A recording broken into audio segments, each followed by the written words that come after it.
An historic rebuke in Congress. The House has voted to hold former Trump Chief of Staff Mark Meadows in contempt.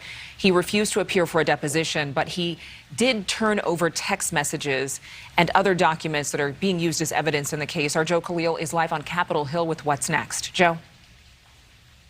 Yeah, Adrian, and remember, he was chief of staff to former President Trump, but Mark Meadows before that was also a member of the House. So a lot of these people who are voting to hold him, to recommend the Justice Department file these criminal charges against him are some of his own colleagues. Now, look, the January 6th committee says that Mark Meadows was in the know. Clearly, he was with President Trump on and before January 6th. He was talking to members of Congress even during the events. So they say that he can provide some serious context. And the way that they're proving this is, again, by releasing some of these text messages that he was getting during the attack from Fox News hosts, from members of President Trump's own family, and from some members of Congress who were in the room last night as they were being read aloud.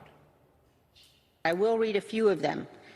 Mark, one member said, he needs to stop this now. In all caps, tell them to go home. POTUS has to come out firmly and tell the protesters to dissipate.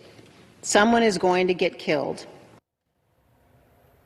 So while some people may, downplay those events today, clearly there was a sense of urgency during the moment, and those texts show that. There were also these messages that you see up on your screen. They were released last night, and they seem to suggest that there were some members of Congress talking with Mark Meadows, trying to figure out a way to deny President Biden his legitimate election win. Now, all of this, again, the committee says Mark Meadows can provide important context for, and that's why they say it's so crucial for him to come and testify. That's why they're pursuing this now. It is in the hands of the Justice Department at this point whether they will move forward with these criminal charges. And at worst case scenario for Mark Meadows, he could face up to a year behind bars. Thank you so much for watching. Make sure to click on the red subscribe button below so you can get more of NewsNation's fact-driven, unbiased coverage.